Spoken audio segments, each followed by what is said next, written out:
നോക്കൂ, കർമ്മം കൊണ്ടുള്ള ഫലം കർമ്മസംബന്ധിയായ വിദ്യ കൊണ്ടും ആവാം. എന്താ അനുഭവം എന്ന് പറഞ്ഞാൽ? അനുഭവം ഇല്ലല്ലോ എന്നാ ചോദ്യം. എന്താ അനുഭവം എന്ന് പറഞ്ഞാൽ?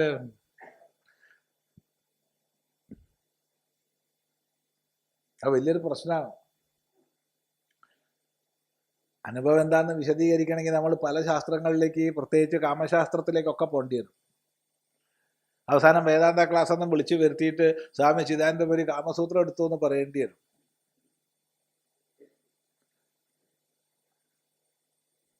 കാമസൂത്രാനുസാരം തന്നെ കാമശാസ്ത്ര അനുഭവം, കാമസൂത്ര അനുഭവം 1 കോടിയിൽ ഒരാൾക്കുണ്ടോ?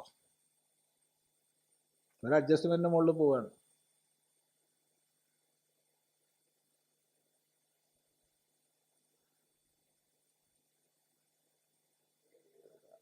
സാമാന്യ ഗൃഹസ്ഥന്മാരെ കുറിച്ചൊന്നും അല്ല ഇവിടെ പറയണത്. കാമസൂത്രത്തിൽ പറഞ്ഞത് മനുഷ്യന് ചിന്തിക്കാൻ കഴിയാത്ത വിഷമഭോഗങ്ങളാണ്. സമഭോഗങ്ങൾ കുട്ടികൾക്കുള്ളതാണ്, വിഷമഭോഗങ്ങളാണ് കാമസൂത്രത്തിൽ പറഞ്ഞത്.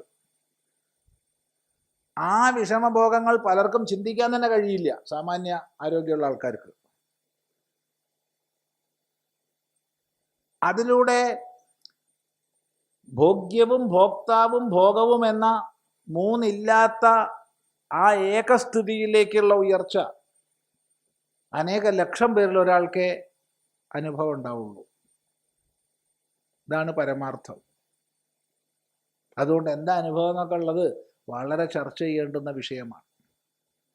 എനിക്ക് 100 വയസ്സായി, എനിക്ക് 16,000 പത്നിമാരുണ്ട് എന്ന് പറഞ്ഞുകൊണ്ട്, അഥവാ ഞാൻ നിത്യഭോഗിയാണ് എന്ന് പറഞ്ഞതുകൊണ്ട് അയാൾക്ക് കാമശാസ്ത്രത്തെക്കുറിച്ച് അതിൻ്റെ പ്രാഥമിക ജ്ഞാനം ഉണ്ടെന്ന് അർത്ഥമില്ല.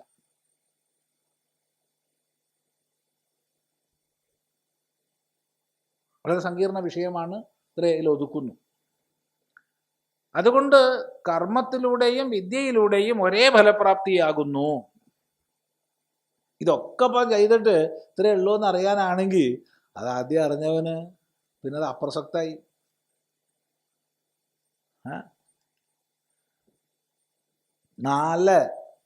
കുടിച്ചു ലക്ക് കെട്ട്, കുടിച്ചവനല്ല കുടിച്ചു ലക്ക് കെട്ട് സന്തോഷിക്കുന്നവനാ പറഞ്ഞത് സ്വാമി കുറച്ചൊന്ന് കുടിച്ചു നോക്കുന്നു. എനിക്ക് കുടിക്കാണ്ട് തന്നെ അവൻ്റെ അവസ്ഥ അറിയാം. പിന്നെ ഞാൻ അതിനെ കുടിക്കാൻ പോണത്. എന്നാലും സ്വാമി അനുഭവമല്ലല്ലോ. എടാ അവൻ്റെ അനുഭവം ഞാൻ കാണുന്നുണ്ട്.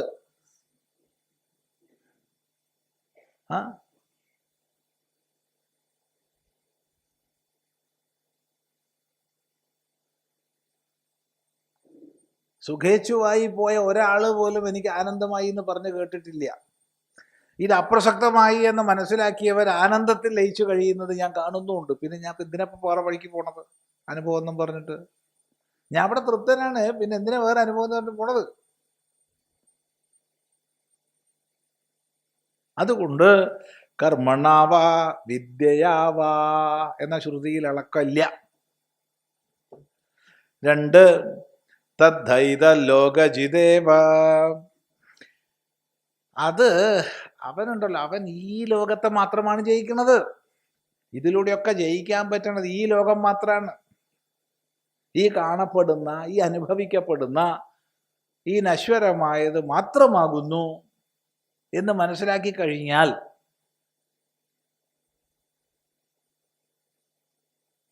മനസ്സിലായില്ല? ഇത്രയേ ഉള്ളൂ. ഇത്യേവമാദി ശ്രുതിഭ്യഃ, ഇത്യേവമാദി ആദി പറഞ്ഞത് കൊണ്ട് ഇപ്രകാരമൊക്കെയുള്ള ശ്രുതികളെ കൊണ്ട് എന്നർത്ഥം. അപ്പോൾ അത് വരുന്ന സംശയം വരുന്നത്, ഈ ബൃഹദാരണ്യക ഉപനിഷത്ത് എന്ന് പറഞ്ഞിട്ട് എന്തിനാണ് അശ്വമേധത്തോടു കൂടി ആരംഭിക്കുന്നത് എന്നുള്ള ചോദ്യം പ്രസക്തമാണ്. ഇവിടെ നമ്മൾ മറ്റൊരു വിഷയം മനസ്സിലാക്കേണ്ടത്, ശതപഥ ബ്രാഹ്മണത്തിന് മൊത്തം 8 അധ്യായങ്ങളാണ്. അപ്പം അതിൽ 3-ാം അധ്യായം മുതലാണ് നമ്മൾ ഉപനിഷത്ത് എന്ന് പറയുന്നത്. അപ്പോൾ ബ്രാഹ്മണത്തിൻ്റെ തുടർച്ചയായിട്ട് വരുന്നതാ, കർമ്മകാണ്ഡത്തിൻ്റെ തുടർച്ചയായിട്ട് വരുന്നതാ. അപ്പം തുടർച്ചയായിട്ട് വന്നിട്ട് എപ്പോഴാണ് ഇത് ഉപനിഷത്തിലേക്ക് അങ്ങോട്ട് മാറണതെന്ന് ചോദിച്ചാൽ 1-ാം അധ്യായം 1-ാം മന്ത്രം എന്ന് പറയാൻ പറ്റില്ല. പക്ഷേ ആചാര്യന്മാർ അപ്രകാരം വിഭജിച്ച് തന്നിരിക്കുക. അപ്പൊ അങ്ങനെ വിഭജിച്ച് തന്നതിന്റെ പ്രയോജനം എന്താണ്? നമ്മളിപ്പോൾ ഇത് പഠിക്കണത് 1-ാം അധ്യായ. വാസ്തവത്തിൽ ഇത് 3-ാം അധ്യായമാണ്. ശതപഥ ബ്രാഹ്മണത്തിന്റെ 3-ാം അധ്യായമാണത്. ഇപ്പൊ തുടർച്ചയായിട്ട് കർമ്മകാന്ഡം പോരുന്നതിന്റെ കുറച്ചും കണ്ട് ഇവിടാണ് മുറിച്ചിട്ട് ഉപനിഷത്താക്കി. ഇത് തന്നെയാണ് ഈശാവാസ്യോപനിഷത്തിന്റെ സ്ഥിതി. ഈശാവാസ്യോപനിഷത്ത് ശുക്ല യജുർവേദ സംഹിതയുടെ 40-ാമത്തെ അധ്യായ. അപ്പൊ 39 അധ്യായം കർമ്മകാണ്ഡ പറയണത്. കർമ്മകാന്ഡം പറഞ്ഞിട്ട് പെട്ടെന്ന് അങ്ങോട്ട് ഈശാവാസ്യം ഇതം സർവം എന്ന് പറയുക. അതിൽ വളരെ കുറച്ച് മന്ത്രങ്ങളേ ഉള്ളൂ ശരിക്കും ഉപനിഷത്ത് എന്ന് പറയാൻ പറ്റണത്. അത് നമ്മൾ ഈശാവാസ്യ ഉപനിഷത്ത് പഠിച്ചപ്പോൾ ചർച്ച ചെയ്ത വിഷയമാണ്. കുറച്ച് മന്ത്രങ്ങളേ ഉള്ളൂ ഉപനിഷത്ത് എന്ന് പറയാൻ പറ്റുന്നത്. പക്ഷെ അത് ഉപനിഷത്തായിട്ട് ആചാര്യന്മാർ പ്രത്യേകം പറഞ്ഞു തന്നത് കൊണ്ട് നമ്മളത് ഉപനിഷത്തായിട്ട് എടുക്കുന്നു. അതുപോലെ തന്നെ കർമ്മകാന്ഡത്തിന്റെ തുടർച്ചയായിട്ട് വരുന്നതാപ്പത് 3-ാം അധ്യായമാണ്. അപ്പം അതുകൊണ്ട് സംബന്ധം, ഈ കർമ്മവുമായുള്ള സംബന്ധം അവിടെ ഉണ്ടാവും. അതെന്തിനിവിടെ ചേർത്തു എന്ന് ചോദിച്ചാൽ ഉപനിഷത് ദൃഷ്ടിയിലാണ് പറയുന്നത്. ഇത്രയേ ഉള്ളൂ എന്നുള്ള തിരിച്ചറിവാണ് പ്രയോജനം. കർമ്മവിഷയത്വമേവ വിജ്ഞാനസ്യ ഇതി ചേത് കർമ്മവിഷയത്വമേവ വിജ്ഞാനസ്യ ഇതി ചേത് ന യോശ്വമേധേന യജതേ യ ഉചൈനമേവം വേദ ഇതി വികൽപശ്രുതേഃ വിദ്യാപ്രകരണേ ച ആമ്നാനാത് കർമാന്തരേ ച സമ്പാദദർശനാത് സമ്പാദനദർശനാത് വിജ്ഞാനാത് തത്ഫലപ്രാപ്തിഃ അസ്തി ഇതി അവഗമ്യതേ. സർവേഷാം ച കർമ്മണാം പരം കർമ്മ അശ്വമേധഃ സമഷ്ടിവ്യഷ്ടിപ്രാപ്തിഫലത്വാത് തസ്യ ച ഇഹ ബ്രഹ്മവിദ്യാ പ്രാരംഭേ ആമ്നാനം സർവകർമ്മണാം സംസാര വിഷയത്വ പ്രദർശനാർത്ഥം തഥാ ച ദർശയിഷ്യതി ഫലം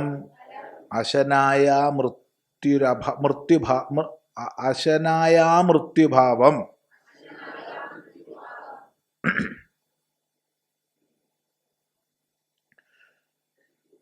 അപ്പോ ഒരു സംശയം വരികയാണ്, ഈ വിജ്ഞാനം കർമ്മവിഷയമാണെന്ന് പറഞ്ഞൂടെ? അതായത് അശ്വമേധം എന്ന കർമ്മത്തെ വേണ്ടതുപോലെ മനസ്സിലാക്കിക്കാൻ വേണ്ടിയിട്ടാണ് ഇവിടെ പറയണത് എന്ന് പറഞ്ഞൂടെ?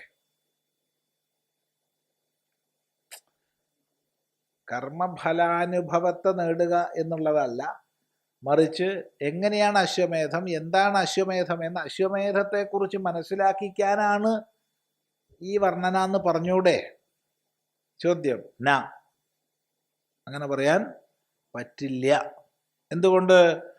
യോശ്വമേധേന യജതേ യൗച ഏനമേവം വേദ. യാതൊരാൾ അശ്വമേധം കൊണ്ട് യജിക്കുന്നുവോ, യാതൊരാൾ ഇങ്ങനെ അറിയുന്നുവോ,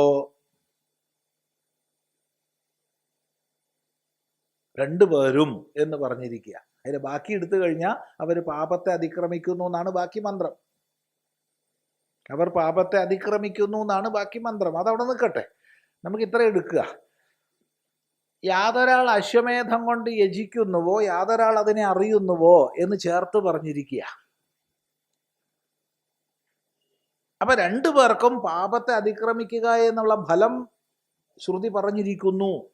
അതുകൊണ്ട് അശ്വമേധം ചെയ്യാനുള്ള വിധിവിധാനങ്ങളെ പഠിപ്പിക്കുകയല്ല ഇവിടെ ഉദ്ദേശിക്കുന്നത്, മറിച്ച് അശ്വമേധജ്ഞാനം കൊണ്ട് അതിൻ്റെ പരമഫലത്തെ പ്രാപിക്കുക എന്നുള്ളതാണ് ഇവിടെ ഉദ്ദേശിക്കുന്നത്.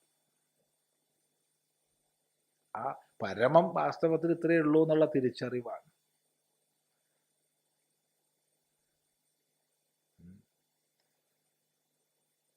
ഞാൻ ഈ ലോകത്തിൻ്റെ മുഴുവൻ ആധിപത്യം നിനക്ക് തരാം. ലോകത്തിൻ്റെ മുഴുവൻ ആധിപത്യം നിനക്ക് തരാം. അപ്സരസ്സുകളെ തരാം. ആഗ്രഹിക്കുന്ന കാലത്തോളം ആയുസ് തരാം. ഈ ഒരു രാജ്യത്തിൻ്റെ ഒന്നും ഭരണാധികാരിയല്ല, സകല ലോകങ്ങളുടെയും ഭരണാധികാരിയാക്കാന്നൊക്കെ പറഞ്ഞ് എല്ലാം ചിന്തിച്ച ശേഷം നചികേതസ് മറുപടി പറഞ്ഞത് ഇതൊക്കെ അങ്ങേക്ക് തന്നെ ഇരിക്കട്ടെ എന്നാ. ഇതൊക്കെ കേമാന്ന് വിചാരിച്ചിട്ടാണല്ലോ അപ്പം അങ്ങ് പറഞ്ഞത്. നല്ലത് തന്നെ, അതുകൊണ്ട് അങ്ങേക്ക് ഇരിക്കട്ടെ, എനിക്കിതൊന്നും വേണ്ട. അതല്ലേ ഇപ്പം അതിൻ്റെ ഫലം? അല്ല, അതന്നെ അതിൻ്റെ ഫലം.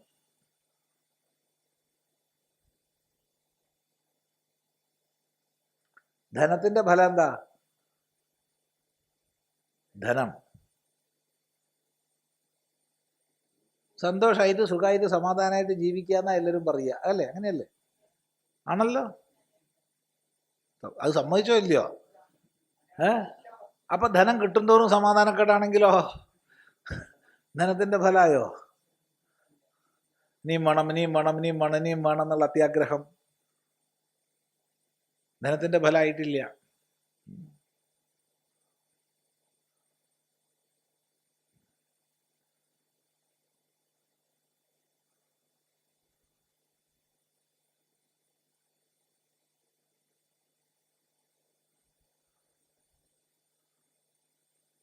അപ്പം ധനം കൊണ്ട് ശാന്തിയാണ്, സമാധാനമാണ് നിങ്ങൾ ഉദ്ദേശിക്കണമെങ്കിൽ, ധനം പ്രാപിക്കുന്തോറും ധനത്തെ പ്രാപിക്കാനുള്ള ആഗ്രഹമാണെങ്കിൽ അത് സമാധാനക്കേടല്ലേ? ചിന്തിക്കുക. അപ്പം ധനപ്രാപ്തി ആയിട്ടില്ല.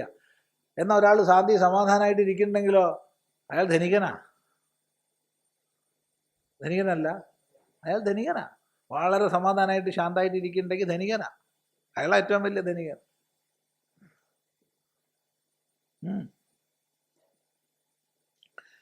അതുകൊണ്ട് അശ്വമേധേന യാതൊരാൾ യജനം ചെയ്യുന്നുവോ, യാതൊരാൾ ഇതിനെ പൂർണ്ണമായി അറിയുന്നുവോ, രണ്ടുപേരും ഒരേ ഫലമാണ് ശ്രുതി പറയണത്. ഒരാൾ ചെയ്തിട്ട് പ്രാപിച്ചു, മറ്റൊരാൾ ചെയ്യാണ്ട് തന്നെ പ്രാപിച്ചു. 1000 കൊല്ലം പുത്രനിൽ നിന്ന് കടം വാങ്ങിയ യൗവനമായിട്ട് വിഷയോപഭോഗം ചെയ്തു. അവസാനം 1000 കൊല്ലം കഴിഞ്ഞപ്പോൾ മനസ്സിലായി ഇത്രയേ ഉള്ളൂ എന്ന്. ഇത്രയേ ഉള്ളൂ. 1000 കൊല്ലം കഴിഞ്ഞപ്പോൾ അതിനയാൾ എന്തൊക്കെ നശിപ്പിച്ചു?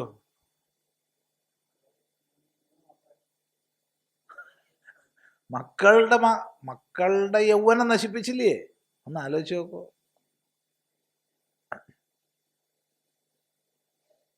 എന്നിട്ട് വേണ്ടി വന്നോ ഇത്രയേ ഉള്ളൂ എന്ന് മനസ്സിലാക്കാൻ?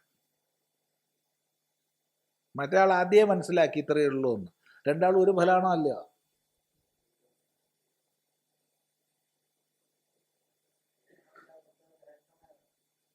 ചിന്തിക്കുക. ശരി. വിദ്യാപ്രകരണേച്ച ആംനാനാത് കർമാന്തരേച്ച സമ്പാദന ദർശനാത് വിജ്ഞാനാത് തത് ഫലപ്രാപ്തി അസ്തിത്വഗമ്യതേ. വീണ്ടും കാരണം പറയുകയാണ്. ഇത് ഇപ്പോൾ അശ്വമേധത്തെ പറഞ്ഞിരിക്കുന്നത് വിദ്യാപ്രകരണത്തിലാണ്. വിദ്യാപ്രകരണത്തിലാണെന്ന് പറഞ്ഞ അർത്ഥം വിദ്യയെ പ്രതിപാദനം ചെയ്യുന്ന ഉപനിഷത്ത് സന്ദർഭത്തിലാണ് അശ്വമേധത്തെ പറഞ്ഞിരിക്കുന്നത്. അപ്പം നമ്മൾ എന്ത് വിഷയവും സന്ദർഭം കൂടി അനുസരിച്ച് വേണം നോക്കുക. ഏത് സന്ദർഭത്തിലൊന്ന് പറഞ്ഞു. ഇപ്പം കർമ്മത്തെക്കുറിച്ച് ഞാൻ പറഞ്ഞു തരാമെന്ന് പറഞ്ഞിട്ട് കർമ്മകാന്ഡം ഉപദേശിക്കുന്ന സന്ദർഭത്തിൽ അത് പറഞ്ഞാൽ അതിൻ്റെ അർത്ഥം ഒന്നാണ്. കർമ്മകാന്ഡം കഴിഞ്ഞ് ജ്ഞാനകാന്ഡത്തിയിട്ട് അതേ വിഷയം പറഞ്ഞാൽ അതിൻ്റെ അർത്ഥം വേറൊന്നാണ്. വാക്കുകൾ ഒന്ന് തന്നെയാവും, പക്ഷെ അർത്ഥം മാറും സന്ദർഭം അനുസരിച്ച്, ഇല്ലേ? അപ്പം ഇതിവിടെ ഇപ്പോൾ ഈ വിദ്യാപ്രകരണത്തിലാണിത് പറഞ്ഞിട്ടുള്ളത്. വിദ്യാപ്രകരണേച്ച ആംനാനാത്, വിദ്യാപ്രകരണത്തിൽ പ്രതിപാദിക്കപ്പെട്ടിരിക്കുന്നു എന്നുള്ളത് കൊണ്ട് കർമാന്തരേച്ച സമ്പാദന ദർശനാത് വിജ്ഞാനാത്, കർമാന്തരത്തെ കൊണ്ട് കർമ്മത്തിൽ സമ്പാദിക്കപ്പെടേണ്ടുന്ന വിജ്ഞാനം പറഞ്ഞിരിക്കുക. കർമ്മകാണ്ഡത്തിൻ്റെ ഫലമായിട്ട് അവസാനം പറഞ്ഞത് എന്താ? അറിവാണ്. അറിവിലേക്ക് എത്തുക, ജ്ഞാനകാണ്ഡത്തിലേക്ക് എത്തുക എന്നുള്ളതാണ് കർമ്മകാണ്ഡത്തിൻ്റെയും ഫലമായിട്ട് പറയപ്പെട്ടിട്ടുള്ളത്. അതുകൊണ്ട് തത് പ്രാപ്തി തത് ഫലപ്രാപ്തി അസ്തി, ഇത് അറിയുന്നത് കൊണ്ട് അതിൻ്റെ ഫലപ്രാപ്തി ഉണ്ട് എന്ന് ബുദ്ധിയുള്ളവർക്ക് മനസ്സിലാക്കാം. തത് ഫലപ്രാപ്തി അവഗമ്യതേ. സർവേഷാം ച കർമ്മണാം പരം കർമ്മ അശ്വമേധ. എല്ലാ കർമ്മങ്ങളിലും വെച്ച് ഏറ്റവും കേമായിട്ടുള്ള കർമ്മമാണ് അശ്വമേധം. അപ്പം അത് തന്നെയാണ് ഉദാഹരിച്ചാൽ പിന്നെ ഏറ്റവും വലുത് ഉദാഹരിച്ചാൽ, അപ്പം അതിന് താഴത്തുള്ള വല്ലതും ഉദാഹരിച്ചാൽ നമ്മൾ സംശയിക്കും, എന്ത് അതിനപ്പുറത്തുള്ള ആൾ ചെയ്താൽ കുറച്ചും കൂടി കേമാവില്ല. അപ്പോൾ ചക്രവർത്തിക്ക് സുഖല്യ എന്ന് പറഞ്ഞാൽ പിന്നെ ബാക്കിയുള്ളവരെ കഥ പറയേണ്ടതുണ്ടോ? മന്ത്രിക്ക് സുഖല്യ, ഭടന് സുഖല്യ, രാജാവിന് സുഖല്യ എന്ന് പറയേണ്ട ആവശ്യമുണ്ടോ? മനസ്സിലായില്ല? ഈ ചക്രവർത്തിയായിട്ട് ഒരു സുഖമില്ല എന്ന് പറഞ്ഞാൽ ബാക്കി എല്ലാം അന്തർഭവിച്ചു. അതുപോലെ കർമ്മങ്ങളിൽ വെച്ച് ഏറ്റവും വലിയ കേമായിട്ടുള്ള കർമ്മമാണ് അശ്വമേധം. അതാണ് പറഞ്ഞത് സർവേഷാം ച കർമ്മണാം പരം അശ്വമേധ കർമ്മ. എല്ലാ കർമ്മങ്ങളിലും വെച്ച് ഏറ്റവും കേമാണ് അശ്വമേധം. സമഷ്ടി വ്യഷ്ടി പ്രാപ്തി ഫലത്വ. അത് സമഷ്ടിക്കും വ്യഷ്ടിക്കും ഫലപ്രാപ്തി തരുന്നുണ്ട്. വ്യഷ്ടിയെ സംബന്ധിച്ച് ചക്രവർത്തി പദവി ചെറുതൊന്നും അല്ല. മൊത്ത സമഷ്ടിയുടെ ഫലം, എല്ലാവർക്കും ശാന്തി സമാധാനം, അങ്ങനെ പല ഫലമുണ്ട്. സുഖപ്രാപ്തി, അത് ഇത് എന്നൊക്കെ പറഞ്ഞിട്ട് ഫലപ്രാപ്തിയുണ്ട്. എന്നല്ല, അതിലൂടെ മൊത്തം സമഷ്ടി താതാത്മ്യത്തിലേക്ക് ഉയരാം. സമഷ്ടി താതാത്മ്യ ദേവത്വത്തെ പ്രാപിക്കാം, ഇന്ദ്രപദവി വരെ എത്താം. പിന്നെന്താ, അശ്വമേധം ചെയ്താൽ ഇന്ദ്രപദവി വരെ എത്താം.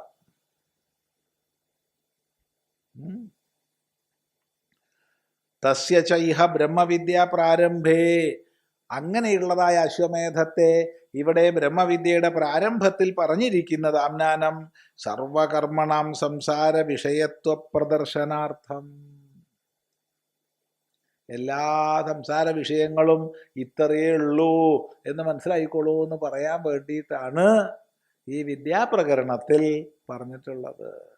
ചക്രവർത്തി പദവി കിട്ടിയാലും ഇത്രയേ ഉള്ളൂ, പിന്നെ ബാക്കി പറയേണ്ടതുണ്ടോ? ഈ ദേവേന്ദ്രനായി കഴിഞ്ഞാലും ഇത്രയേ ഉള്ളൂ. ഈ തിരിച്ചറിവ്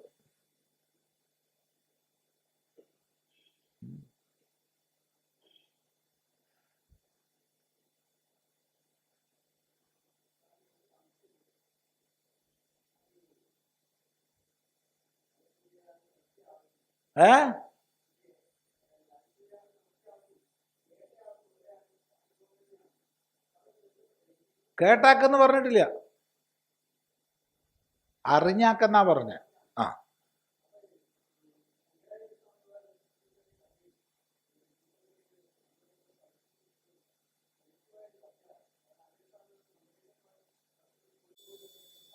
കേൾക്കണില്ല. അത് മനസ്സിലായി. മഹാപൊട്ടക്കഥയാണ്. നമ്മളത് 100 പ്രാവശ്യം ഇവിടെ അതിനെ നിഷേധിച്ചതാണ്. ഒരു കാരണവശാലും സ്വീകരിക്കാനാവാത്ത കഥയാണ് ശങ്കരാചാര്യരുടെ ജീവചരിത്രത്തിൽ കാമശാസ്ത്രം അറിയാൻ വേണ്ടി പരകായ പ്രവേശം ചെയ്തു എന്നുള്ള കഥ എന്ന് 100 പ്രാവശ്യം നമ്മളിവിടെ അംഗീകരിക്കില്ല എന്ന് പറഞ്ഞതാണ്. എഴുതി വെച്ചിട്ടുണ്ട്, ശരിയാ, ശങ്കരവിജയത്തിലൊക്കെ ഉണ്ട്, എഴുതി വെച്ചതൊക്കെ ഇപ്പോൾ സ്വീകരിക്കാൻ പറ്റുമോ? നമുക്ക് അംഗീകരിക്കാൻ വയ്യ. എന്തുകൊണ്ട് അംഗീകരിക്കാൻ വയ്യ? പരകായ പ്രവേശം ചെയ്യില്ല എന്നുള്ളതല്ല പറഞ്ഞത്, പരകായ പ്രവേശം ചെയ്യാൻ പറ്റില്ല എന്നുള്ളതല്ല പറഞ്ഞത്. മറിച്ച് ശങ്കരാചാര്യർ ഒരിക്കലും ഒരു സ്ത്രീയെ വഞ്ചിക്കില്ല എന്നാ പറഞ്ഞത്. ശങ്കരാചാര്യർക്ക് കാമശാസ്ത്രത്തിൽ അറിവില്ലായിരുന്നെങ്കിൽ ഇഷ്ടം പോലെ വഴികളുണ്ട്. ഒന്ന്, നാട്ടിൽ ഇഷ്ടം പോലെ വേശ്യകളുണ്ട്. എല്ലാ ഗ്രാമത്തിലും ഓരോരോ വേശ്യയെങ്കിലും ഉണ്ടാവും, ഒരാളെടുത്ത് പോയാൽ മതി. ഇല്ലെങ്കിൽ പ്രായപൂർത്തിയായ ഒരു സ്ത്രീയോട് പോയി പറഞ്ഞാൽ മതി. ഈ ലോകം മുഴുവൻ സഞ്ചരിക്കാൻ കഴിയുന്ന, ലോകം മുഴുവൻ വ്യാഖ്യാനിക്കാൻ കഴിയുന്ന ആൾക്കൊരു പെണ്ണിനെ വളയ്ക്കാൻ ഒരു പണിയുമില്ല, ഒരു പണിയില്ല. സകല ശാസ്ത്രങ്ങളും ആർക്ക് സ്വായത്തമാണോ അങ്ങനെയുള്ള ഒരാൾക്ക് ഒരു പെണ്ണിനെ വളയ്ക്കാനാ പണി ആണോ? തോന്നുന്നുണ്ടോ?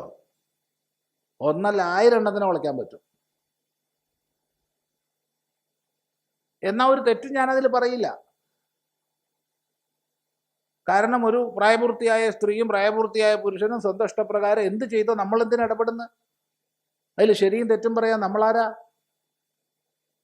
നേരെ മറിച്ച് ഒരു സ്ത്രീയെ അവളുടെ ഭർത്താവാണെന്ന വ്യാജേന ചതിക്കുക എന്ന് പറഞ്ഞാൽ അത് ചിന്തിക്കാൻ പറ്റാത്ത അപരാധമാണ്. കാരണം ഭർത്തൃ ശരീരത്തിലേക്ക് അനുപ്രവേശിച്ചു എന്നാണ് പറയുന്നത്. അമരുകൻ എന്നുള്ള ഈ രാജാവിൻ്റെ ശരീരത്തിലേക്ക്, ആസന്ന മൃത്യുവായ രാജാവിൻ്റെ ശരീരത്തിലേക്ക് അനുപ്രവേശിച്ചു എന്നാണ് പറയുന്നത്. ആ പാവം പിടിച്ച സ്ത്രീ ആരാന്നാണ് വിചാരിക്കുന്നത്? തൻ്റെ ഭർത്താവാണെന്നാണ് വിചാരിക്കുന്നത്. ഈ കൊടും ചതി ശങ്കരാചാര്യർ ചെയ്യും എന്നാരെങ്കിലും പറഞ്ഞാൽ അവൻ എങ്ങനെയാ ശുദ്ധാവുക? ഒരിക്കലും ചെയ്യില്ല. കാമസൂത്രത്തിൽ അറിവില്ല എന്ന് പറഞ്ഞാൽ ഇഷ്ടം പോലെ വഴി വേറെ നാട്ടിലുണ്ട്.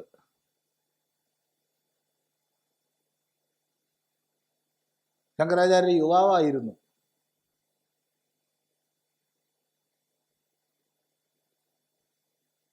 എല്ലാവിധ സൗഭാഗ്യങ്ങളും സൗന്ദര്യവും തികഞ്ഞ ആളായിരുന്നു. ജ്ഞാനസ്വരൂപനായിരുന്നു. പിന്നെയാണോ ഒരു സ്ത്രീനെ കിട്ടാൻ പണി?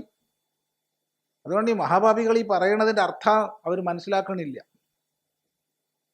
ഇത്ര ചതി ചെയ്യുന്ന ആളല്ല ശങ്കരാചാര്യർ. സ്ത്രീത്വത്തെ വഞ്ചിക്കുന്ന ആളല്ല ശങ്കരാചാര്യർ. അത് സ്ത്രീത്വത്തെ വഞ്ചിക്കുകയാണ്.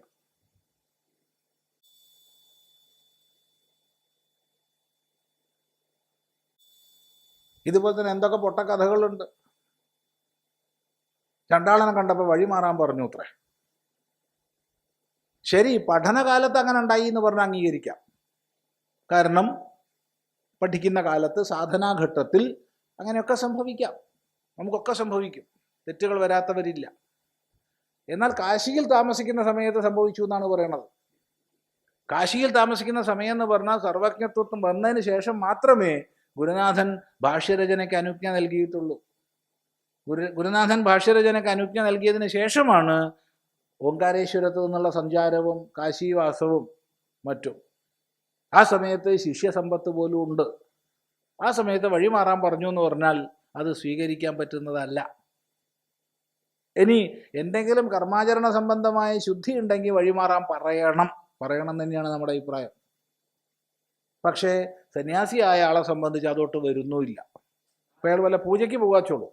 പൂജയ്ക്ക് പോകുമ്പോൾ ഒരാൾ കുറേ നായക്കളും കുളിക്കാത്ത ഒരാൾ വരികയാണെന്ന് വെച്ചാൽ ഒന്ന് മാറി കൂട്ടുമോ, ഒന്ന് സ്നേഹമായിട്ട് പറയണം എന്നാണ് എൻ്റെ അഭിപ്രായം. പക്ഷേ സന്യാസിയെ സംബന്ധിച്ച് അതും വരുന്നില്ല. ഏത് നാട്ടുമര്യാദ ഉണ്ടെങ്കിൽ അതിന് സന്യാസി എന്ന് പറയണ്ടല്ലോ. നാട്ടുമര്യാദ ഉള്ളവർക്കുള്ളതാണ്. അങ്ങനെയാണെന്ന് വെച്ചാൽ കുടുംബത്തിൽ കഴിയണം. അതാണ് നാട്ടുമര്യാദ. ഇങ്ങനത്തെ പൊട്ടക്കഥകൾ കഥ മെനയുന്നതിൽ നിപുണന്മാരായ നമ്മൾ ഉണ്ടാക്കുന്നതാണ്. അത് തലമുറകൾ പറഞ്ഞു അതിൻ്റെ അർത്ഥാനർത്ഥത ഒരർത്ഥങ്ങൾ ആലോചിക്കാതെ പറഞ്ഞു പോകുമ്പോൾ അതങ്ങനെ തുടരും.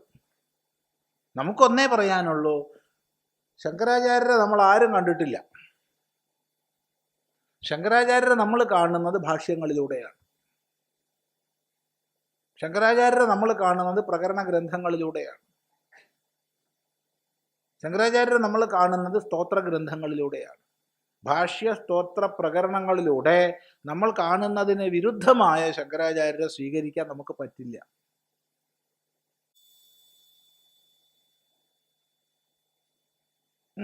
അതിരിക്കട്ടെ. അപ്പം അതുകൊണ്ട് തഥാച ദർശയിഷ്യതി ഫലം, ഈ വിഷയം പ്രത്യേകിച്ച് എടുത്ത് കാണിക്കുന്നുണ്ട്. എന്താണ്? അശനായ മൃത്യുഭാവം. ഹിരണ്യഗർഭ പദവിയെ നേടിയാലും അവിടെയും ക്ലേശങ്ങളുണ്ട്.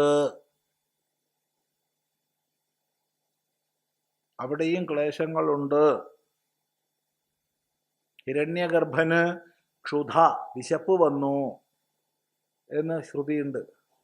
ഹിരണ്യഗർഭന് വിശപ്പെന്ന് പറയുമ്പോൾ വിശപ്പെന്നുള്ളതായ മൃത്യു എടുത്തു കാണിച്ചത് എന്തിനാ? പരിമിതി ദർശിപ്പിക്കുകയാണ്. അപ്പം ഏത് കർമ്മത്തിലൂടെ ഏത് ഫലപ്രാപ്തി വന്നാലും, ദേവേന്ദ്ര പദവി വന്നാലും, ബ്രഹ്മാവിൻ്റെ പദവി വന്നാലും അതിനൊക്കെയും ന്യൂനതയുണ്ട് എന്ന് ശ്രുതി എടുത്ത് കാണിക്കുന്നു. ന നിത്യാനാം സംസാര വിഷയ ഫലത്വമിതി ചേത് ന സർവകർമ്മ സംഹാരശ്രുതേഹേ സർവം ഹി പത്നി സംബന്ധം കർമ്മ ജായാമേ സ്യാദ് ഏതാവാൻ വൈ കാമഃ ഇതി നിസർഗതഃ ഏവ സർവകർമ്മണാം കാമ്യത്വം ദർശയിത്വാ പുത്രകർമ്മ അപരവിദ്യാനാം ച മനുഷ്യലോക പിതൃലോക ദേവലോകഃ ഇതി ഫലം ദർശയിത്വാ ത്രയന്നാത്മകതാം ച അന്തേ ഉപസംഹരിഷ്യതി ത്രയം വാ ഇദം നാമ രൂപം കർമ്മ ഇതി സർവകർമ്മണാം ഫലം വ്യാകൃതം സംസാര ഏവ ഇതി ന നിത്യാനാം സംസാര വിഷയഫലത്വം ഇതി ചേത് ന സർവകർമ്മഫലോപസംഹാരശ്രുതേഃ സർവം ഹി പത്നീസംബദ്ധം കർമ്മ ജായാമേ സ്യാത് ഏതാവാൻ വൈ കാമഃ ഇതി നിസർഗതഃ ഏവ സർവകർമ്മണാം കാമ്യത്വം ദർശയിത്വാ പുത്രകർമ്മ അപരവിദ്യാനാം ച മനുഷ്യലോകഃ പിതൃലോകഃ ദേവലോകഃ ഇതി ഫലം ദർശയിത്വാ ത്രയന്നാത്മകതാം ച അന്തേ ഉപസംഹരിഷ്യതി ത്രയം വാ ഇദം നാമ രൂപം കർമ്മ ഇതി സർവകർമ്മണാം ഫലം വ്യാകൃതം സംസാര ഏവ ഇതി. അപ്പൊ ഇവിടെ കർമ്മങ്ങളുടെ നിസ്സാരത, കർമ്മങ്ങളുടെ അനർത്ഥകത ഇതാണ് പറഞ്ഞത്. ഇത് പ്രത്യേകം ശ്രദ്ധിക്കണം. ഇത് പകുതി അവിടുന്ന് ഇവിടുന്ന് കുറച്ച് കേട്ടിട്ട് പുറത്ത് പോയി കർമ്മം ചെയ്യേണ്ടെന്ന് പ്രസംഗിച്ചേക്കരുത്. തുടർച്ചയായി പഠിക്കുന്നതിൽ മുമ്പ് പഠിച്ചതും ഇനി പഠിക്കാൻ പോണതും നമ്മൾ മനസ്സിലാക്കിയിരിക്കണം. കർമ്മങ്ങൾ അനിവാര്യമാണ്. ലോകത്തിൻ്റെ നിലനിൽപ്പ് തന്നെ കർമ്മത്തിലാണ്. അത് വേറെ വിഷയം. ഇവിടെ വിദ്യാപ്രകരണത്തിൽ പറയുകയാണ് കർമ്മങ്ങളുടെ നശ്വരത്വം മനസ്സിലാക്കിയിട്ട്, കർമ്മങ്ങളുടെ നിസാരത മനസ്സിലാക്കിയിട്ട്, കർമ്മങ്ങളുടെ അനർത്ഥകത്വം മനസ്സിലാക്കിയിട്ട്. അപ്പം അത് മനസ്സിലാക്കി കഴിഞ്ഞാൽ എന്തായി? അനർത്ഥമാണെന്ന് മനസ്സിലാക്കിയത് നമ്മൾ ഉപേക്ഷിക്കില്ലേ? ഇതുകൊണ്ട് ഉപദ്രവമാണെന്ന് മനസ്സിലാക്കിയാൽ ഉപേക്ഷിക്കുകയായി. ഇനി ഇതുകൊണ്ട് പ്രയോജനമൊന്നുമില്ല എന്ന് മനസ്സിലാക്കിയാൽ പിന്നെ ആരെങ്കിലും കഷ്ടപ്പെട്ട് ചെയ്യുമോ? അനർത്ഥമൊന്നുമില്ല, ഉപദ്രവമൊന്നുമില്ല, പക്ഷെ പ്രയോജനമില്ല. എന്നാലോ കഷ്ടപ്പെട്ട് ചെയ്യുമോ ആരെങ്കിലും? പ്രയോജനവും ഇല്ല, കഷ്ടപ്പാടും ഇല്ല. എന്നാ നോക്കാം അല്ലേ? ഇപ്പോൾ ഒരാൾ ചോദിക്കുകയാണ്, ഞാൻ ഇവിടെ വന്ന് ഇരുന്നോട്ടെ എന്ന് ചോദിച്ചാൽ അവിടെ ഇരുന്നോളൂ, കാരണം അവിടെ ഇരുന്നാൽ എന്താ എനിക്ക് വല്ല ദോഷമുണ്ടോ? ഉണ്ടോ? ഇല്ല. വല്ല ഗുണമുണ്ടോ? ഇല്ല. ഗുണമില്ല, ദോഷവും ഇല്ല. എനിക്കോട്ടെ ആയാസം വല്ലതും ഉണ്ടോ? അയാൾക്കാണ് ആയാസം. ഈ സ്റ്റെപ്പ് കയറി വന്ന് ഇരിക്കേണ്ട ആയാസം അയാൾക്കാണ്. അവിടെ അയാളുടെ ഇരുന്നോളൂ പറയും. നേരെ മറിച്ച് അയാൾ അവിടെ ഇരുന്നിട്ട് ഉപദ്രവം ചെയ്യാൻ തുടങ്ങുകയാണെങ്കിലോ? അയാൾ അവിടെ വന്നിരുന്നു, പതുക്കെ ബഹളം വയ്ക്കാൻ തുടങ്ങി, വേറെ വർത്തമാനം പറയാൻ തുടങ്ങി. ഇവിടുന്ന് ഈ പറയണത് നിങ്ങൾ കേൾക്കാത്ത അവസ്ഥ വന്നു വെച്ചാൽ മെല്ലെ അയാളെ പിടിച്ച് നീ പോയിക്കോളൂ പറയും. ഇത് ലോക നിയമമാണത്. അപ്പം അതുകൊണ്ട് ഇത്രയും കഷ്ടപ്പെട്ട് ഇതൊക്കെ ചെയ്തു. നിത്യ നൈമിത്തിക കാമ്യ പ്രായശ്ചിത്ത രൂപമായ വൈദിക കർമ്മങ്ങൾ, നിത്യ നൈമിത്തിക കാമ്യ പ്രായശ്ചിത്ത രൂപങ്ങളായ വൈദിക കർമ്മങ്ങൾ ചെയ്തു. അപ്പൊ ചെയ്തിട്ട് അനർത്ഥമാണ് ഫലം എന്ന് കണ്ടാൽ എന്തായി? കർമ്മങ്ങളെ മുഴുവൻ വിധിപ്രകാരം ഉപേക്ഷിക്കും. അതാണ് സന്യാസം. കർമ്മങ്ങളെ, വിഹിതമായ കർമ്മത്തെ വിഹിതമായ രീതിയിൽ ഉപേക്ഷിക്കുന്നതിനാണ് സന്യാസം എന്ന് പറയുന്നത്. വിഹിതമായ കർമ്മത്തെ വിഹിതമായ രീതിയിൽ ഉപേക്ഷിക്കുക, അതിനാണ് സന്യാസം എന്ന് പറയുക. പ്രത്യേകം ശ്രദ്ധിക്കണേ. വിടുമല്ലോ. സർവധർമാൻ പരിത്യജ്യ വിടും. അപ്പൊ ശ്രദ്ധിക്കണം. അപ്പൊ സന്യാസത്തിലേക്കാണ് ഇപ്പൊ പോണത്.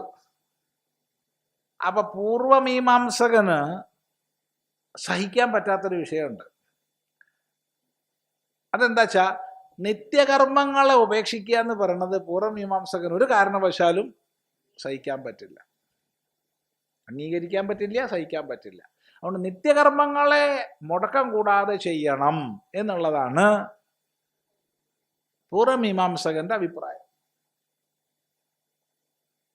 കർമ്മകാണ്ഡിക്ക് ഒരിക്കലും നിത്യകർമ്മങ്ങളെ ഉപേക്ഷിക്കുന്നതിനെ അംഗീകരിക്കാൻ സാധ്യമല്ല.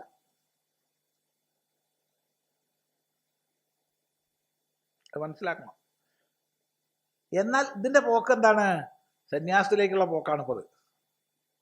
നിത്യനൈമിത്തിക കാമ്യ പ്രായശ്ചിത്താദി സകല കർമ്മങ്ങളെയും ഉപേക്ഷിക്കുന്നതാണ് ഇപ്പോൾ പറഞ്ഞു പോരുന്നത്. അപ്പം അതുകൊണ്ട് ഇവിടെ ഒരു ശങ്ക അല്ലെങ്കിൽ പൂർവപക്ഷി രണ്ടും ആവാം. ഒന്നുകിൽ പൂർവപക്ഷി അല്ലെങ്കിൽ ശങ്ക ചോദിക്കുകയാണ്, നിത്യാനാം സംസാര വിഷയഫലത്വം നൈതി ചെയ്ത്, നിത്യകർമ്മങ്ങളെ കൊണ്ട് സംസാര ക്ലേശം ഉണ്ടാവില്ല എന്ന് പറഞ്ഞാലോ ഇതിനെ ഉപേക്ഷിക്കേണ്ട ആവശ്യമില്ലല്ലോ. നിത്യകർമ്മം ബാക്കിയൊക്കെ ഉപേക്ഷിച്ചോട്ടെ, കാമ്യം പ്രായശ്ചിത്തൊക്കെ ഉപേക്ഷിച്ചോട്ടെ. ഈ സന്ധ്യാവന്തനൊക്കെ ആയിട്ട് ഉപേക്ഷിക്കുക പറഞ്ഞാൽ ഇല്ലേ, അതൊരു വിഷമമുള്ള പരിപാടിയല്ലേ. അപ്പൊ നിത്യകർമ്മങ്ങൾ ഉപേക്ഷിക്കണ്ട. എന്താണ് അങ്ങനെ പറഞ്ഞത്? അല്ല, നിത്യകർമ്മങ്ങളെ കൊണ്ടൊരു ഉപദ്രവമില്ലെന്നേ. നിത്യകർമ്മങ്ങളെ കൊണ്ട് സംസാര ക്ലേശം ഇല്ല. അതോടെ ഉപേക്ഷിക്കണം എന്തിനാ?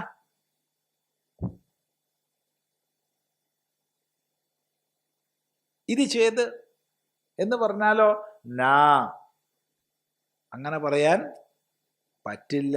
എന്തുകൊണ്ട് പറ്റില്ല? സർവകർമ്മ ഫലോപസംഹാര ശ്രുതേഹേ, സർവകർമ്മങ്ങളെയും അവയുടെ ഫലങ്ങളെയും ഉപസംഹരിച്ചിട്ടാണ് സന്യാസം എന്ന് ശ്രുതി പറയുന്നുണ്ട്. സർവകർമ്മങ്ങളും കൂട്ടിച്ചേർക്കപ്പെട്ടിട്ടുണ്ട്. സർവകർമ്മങ്ങളെയും ഒഴിവാക്കി ഉപസംഹരിച്ചിട്ട്.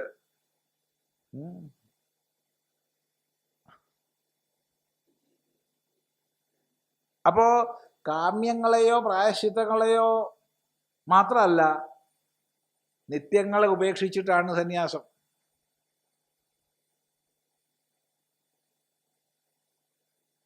അതുകൊണ്ട് നിത്യകർമ്മത്തിൻ്റെ അധികാര ചിഹ്നങ്ങളെ ഉപേക്ഷിക്കുന്നു. ശിഖ, യജ്ഞോപവീതം എല്ലാം ഉപേക്ഷിക്കുകയാണ്. ഗായത്രി എല്ലാം.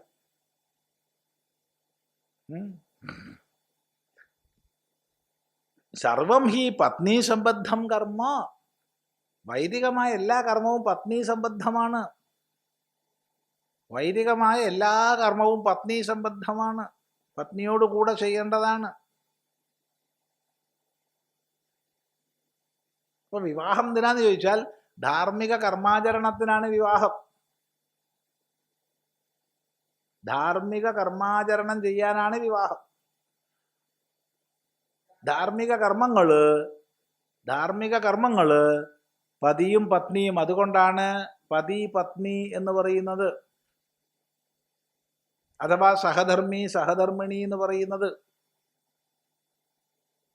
സഹധർമ്മം ചര, ഒന്നിച്ച് ധർമ്മം ആചരിക്കുക എന്നുള്ളതാണ് വിവാഹത്തിന്റെ വിധി.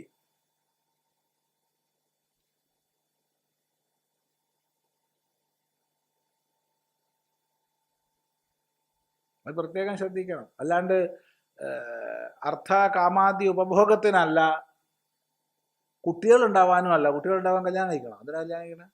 കുട്ടികളുണ്ടാവാൻ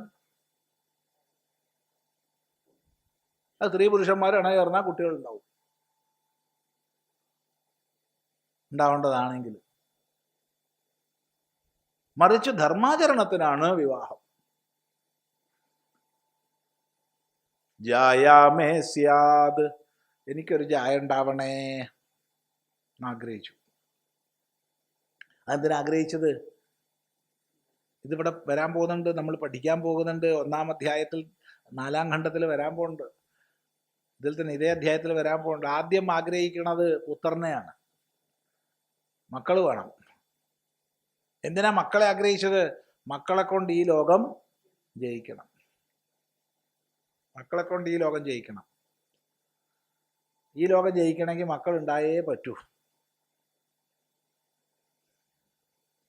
അപ്പൊ അതിന് ജായ വേണം, പത്നി വേണം. ശരി.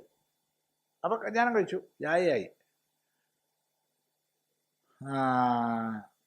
കാലക്രമേണ എന്ത് മനസ്സിലാക്കാം? സന്താനമായി. കാലക്രമേണ ഈ ലോകം ജയിച്ചു എന്ന് മനസ്സിലാക്കാം. അപ്പോഴാണ് അടുത്ത ആഗ്രഹം വന്നത്. ഒന്ന് കഴിയുമ്പോൾ അടുത്ത വരിക ഇല്ലേ? ഒന്ന് കിട്ടുമ്പോൾ നമുക്ക് അടുത്ത ആഗ്രഹം, ഇത് കിട്ടി നീ ഞാൻ ഒന്നും ചോദിക്കില്ല കേട്ടോ, ഇത് മാത്രം തന്നാൽ മതി പറയും. ശരി, അത് കിട്ടി നോക്കുമ്പോഴോ, അല്ല ഇതിന് അപ്പുറത്ത് ഇങ്ങനെ ഒന്നുണ്ടല്ലോ, അത് കൂടി ഒന്ന് കിട്ടിയാൽ തിരക്കേടില്ല എന്ന് അപ്പോഴല്ലേ ആഗ്രഹം വരുള്ളൂ ഇല്ലേ? അതെ, അപ്പോഴേ വരുള്ളൂ. അത് മനുഷ്യ സ്വഭാവ.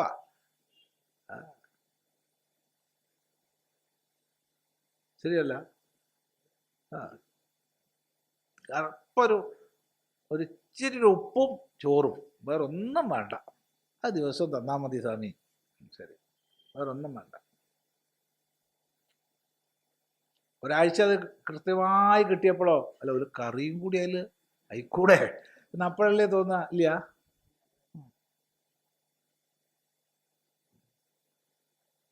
ഒരാൾ ഇവിടെ വന്നിരുന്നു, സത്യമാണിത്, ഒരു വള്ളി മാറ്റമില്ലാണ്ട് സത്യമാണ് പറയണത്.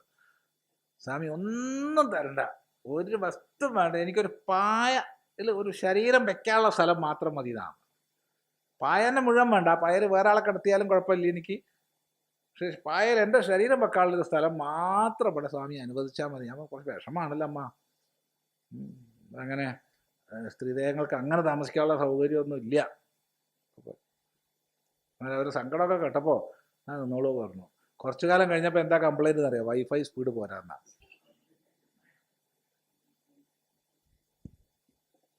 അപ്പം അതിൻ്റെ ഇടയ്ക്ക് എന്തൊക്കെ കംപ്ലൈൻറ്റ് ഉണ്ടായിട്ടുണ്ടാവും എന്ന് നിങ്ങൾക്ക് ആലോചിച്ചാൽ അറിയാം. അതിനിടയ്ക്ക് എന്തെല്ലാം കംപ്ലൈൻറ്റ് ഉണ്ടായിട്ടുണ്ടാവും എന്ന് നിങ്ങൾക്ക് ആലോചിച്ചാൽ അറിയാം. വലിയ പരാതി പറഞ്ഞതാ മുറി വന്നിട്ട്, വൈഫൈക്ക് സ്പീഡ് പോരാ. ഇതിപ്പോൾ എന്താ ചെയ്യുക? ഇപ്പോൾ ഉള്ള സ്പീഡല്ലേ ഇപ്പം ഉണ്ടാക്കാൻ പറ്റൂ. അല്ല സ്വാമിക്ക് കൂടുതൽ സ്പീഡ് ഉണ്ടല്ലോ. അതൊക്കെ എങ്ങനെയാണ് മനസ്സിലാക്കിയത്? അപ്പോൾ ഷെയർ ചെയ്യുമ്പം കുറയും. എന്നാൽ പിന്നെ സ്വാമീനെ എനിക്ക് ഷെയർ ചെയ്തൂടെ? അത് പറ്റില്ല. അതിനാണല്ലോ റൗട്ടർ വഴി വേറെ ഉണ്ടാക്കി വെച്ചത്. നോക്കണേ, ഒരു കുറച്ച് മാസങ്ങൾക്ക് മുമ്പ് എന്തായിരുന്നു പറഞ്ഞത്?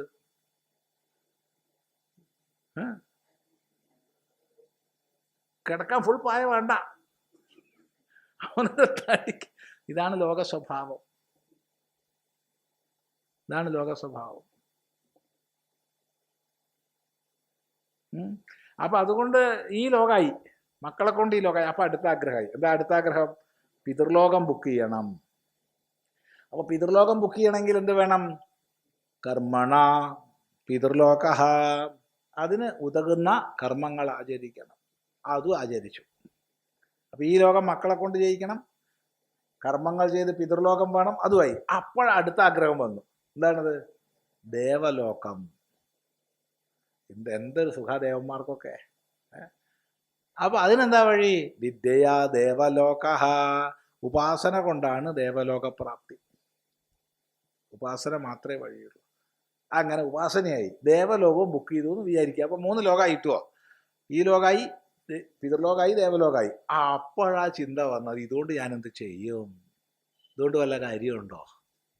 ഇതുകൊണ്ട് ഒന്നും ആത്മജ്ഞാനം ഉണ്ടാവില്ലല്ലോ. ഒക്കെ ഉപേക്ഷിച്ചു. എന്തൊക്കെ വേണമെന്ന് ആഗ്രഹിച്ച് കഷ്ടപ്പെട്ട് നേടിയോ അതെല്ലാം ഉപേക്ഷിച്ചു. തേഭ്യോ വിത്തായ, അവയിൽ നിന്ന് ഉയർന്നിട്ട് പ്രവ്രജന്തി, സന്യസിക്കുന്നു. എന്തൊക്കെ നേരത്തെ വേണമെന്ന് ആഗ്രഹിച്ച് കഷ്ടപ്പെട്ട് ഉണ്ടാക്കിയതാണോ അതൊക്കെ ഒഴിവാക്കി. ഓരോന്ന് നേടുന്നതിൻ്റെ കഷ്ടപ്പാട് നമുക്കേ അറിയുള്ളൂ. നേടിയാലുള്ള കഷ്ടപ്പാട് മനസ്സിലാക്കിയാലോ അല്ലേ?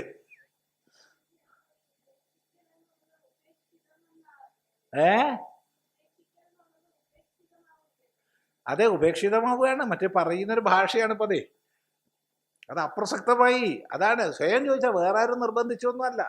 കിം പ്രജയാ കരിഷ്യാമോ യേഷാം നോയം ആത്മായം ലോക, ഈ പ്രജയെ കൊണ്ട് ഞാൻ എന്ത് ചെയ്യും, ഇതുകൊണ്ട് ആത്മജ്ഞാനം ഉണ്ടാവില്ലല്ലോ എന്ന് സ്വന്തം വിചാരം വന്നതാ. അപ്പത്തേഭ്യോ വിത്തായ, അതിൽ നിന്ന് ഉയർന്നിട്ട് പ്രവ്രജന്തി. ഇതും ഇതിൽ തന്നെ പറയണതാ. അപ്പൊ ആദ്യം ഇതൊക്കെ നേടിയപ്പോ എന്തിനാ ഒഴിവാക്കാൻ? അവൻ ആദ്യം ഒഴിവാക്കിയവർ എത്ര ധന്യന്മാരാ. അതൊന്ന് ആലോചിച്ച് നോക്കുന്നേ. അവര് ധന്യന്മാരാണ്. ഇതൊക്കെ പൊല്ലാപ്പാന്ന് മനസ്സിലാക്കിയിട്ട് ആദ്യമേ പൊല്ലാപ്പ് പെടാണ്ട് നടക്കണ ജാതി ചിലര്, ഇതൊക്കെ പൊല്ലാപ്പാന്ന് അനുഭവത്തിലൂടെ അറിഞ്ഞിട്ട് ഒഴിവാക്കണവര് ചിലര്, ഇതൊക്കെ പൊല്ലാപ്പാന്ന് അറിഞ്ഞിട്ട് അതിങ്ങനെ വെച്ചുകൊണ്ടിരിക്കുന്ന മഹാത്യാഗികള് വേറെ. ഇങ്ങനെ പല വകുപ്പാണ് ലോകം, അല്ലേ? ലോകം പല വകുപ്പാണ്, വൈവിധ്യപൂർണമാണ് ലോകം.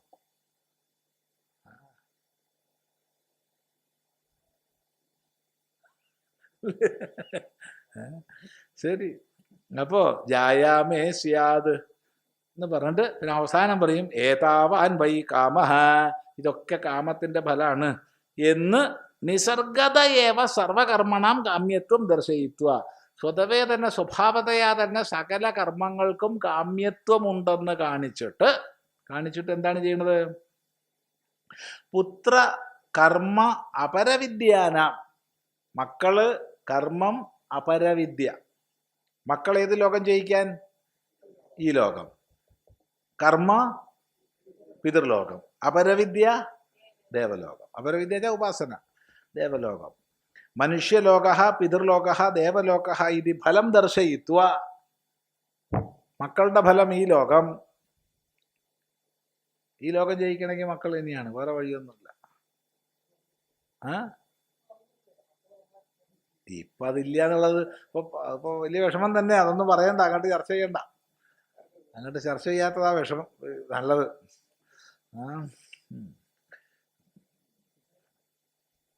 അവസാനം ദർശയിത്വ ത്രിയന്നാത്മകതാം, 3 തരത്തിൽപ്പെട്ട അന്നം ഈ സംസാരത്തിനുള്ളിൽപ്പെട്ടതാണ്. നാമം രൂപം കർമ്മം. നാമം രൂപം കർമ്മം എന്നീ അന്നങ്ങളൊക്കെ തന്നെ ഇതിൽപ്പെട്ടതാണ്, സംസാരാന്തർഗതമാണെന്നറിഞ്ഞ് അതിനതിക്രമിക്കുക. അതിനതിക്രമിച്ചു കഴിഞ്ഞാലോ ആനന്ദമഗ്നായി അവൻ കഴിയാണ്. ഇത് സർവകർമ്മണാം ഫലം വ്യാകൃതം സംസാരേവ. അതുകൊണ്ട് എല്ലാ കർമ്മങ്ങളുടെയും ഫലം വ്യാകൃതമായ ഈ സംസാരമാണ്. അത് നിത്യകർമ്മവും ഒഴിവാക്കാൻ പറ്റില്ല എന്നല്ല, നിത്യകർമ്മവും അതിൽ നിന്ന് മാറ്റാൻ കഴിയില്ല. അതും വ്യാകൃതമായ സംസാരത്തിൽ അന്തർഭവിച്ചതാണ്. നിത്യകർമ്മം ഒഴിവാക്കുക എന്നുള്ളത് ഒരിക്കലും കർമ്മകാണ്ഡിക്ക് അംഗീകരിക്കാൻ കഴിയുന്നതല്ല.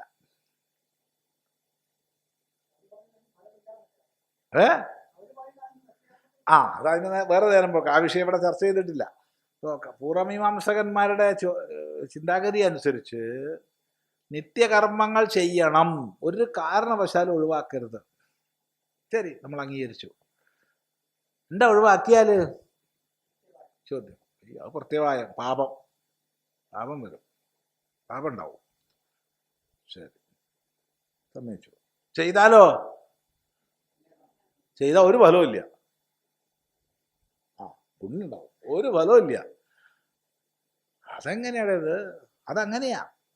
നിത്യകർമ്മങ്ങൾക്ക് ഫലമില്ല. നിത്യകർമ്മം ഒഴിവാക്കിയാലോ പാപമുണ്ട്. ഇത് കുറച്ച് വിഷമമാണ് വേദാന്തിക്ക് അംഗീകരിക്കാൻ. ഇത് പൂർവമീമാംസകന്മാർ പറയുന്ന കർമ്മകാണ്ഡികൾ ഇങ്ങനെയാണ് പറയുക. കർമ്മകാണ്ഡികളെ സംബന്ധിച്ച് അവർക്ക് നിത്യകർമാചരണം കൊണ്ട് ഫലമില്ല, നിത്യകർമ്മം ഒഴിവാക്കിയാൽ പാപമുണ്ട്. അപ്പൊ വേദാന്തി ചോദിക്കുന്നത്, ഒഴിവാക്കിയാൽ പാപം ഉണ്ടെങ്കിൽ ചെയ്താൽ പുണ്യം ഉണ്ടാവണ്ടേ?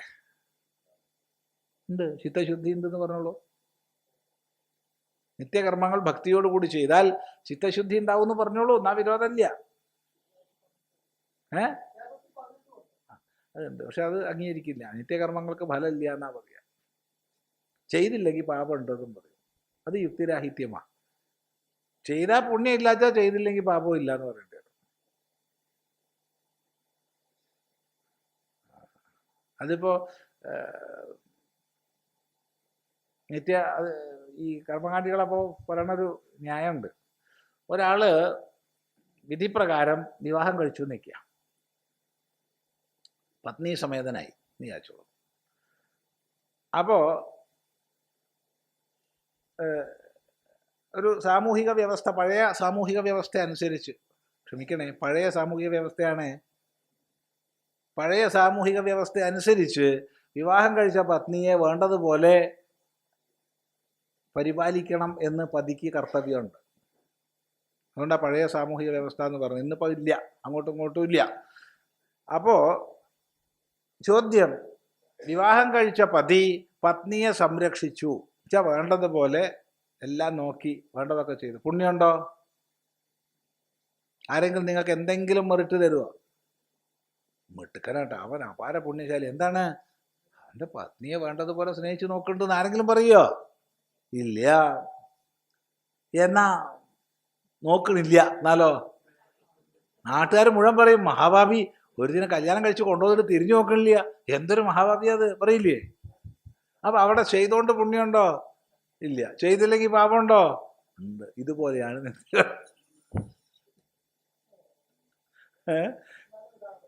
ഇങ്ങനെ ചില ദൃഷ്ടാന്തങ്ങൾ ഉദാഹരണങ്ങളൊക്കെ എടുക്കും ചിലർ. അതൊന്നും ഇവിടെ നടപ്പില്ല. എല്ലാ കർമ്മവും ഒരുപോലെ തന്നെ, നിത്യവും നൈമിത്തികവും കാമ്യവും പ്രായശ്ചിത്വവും.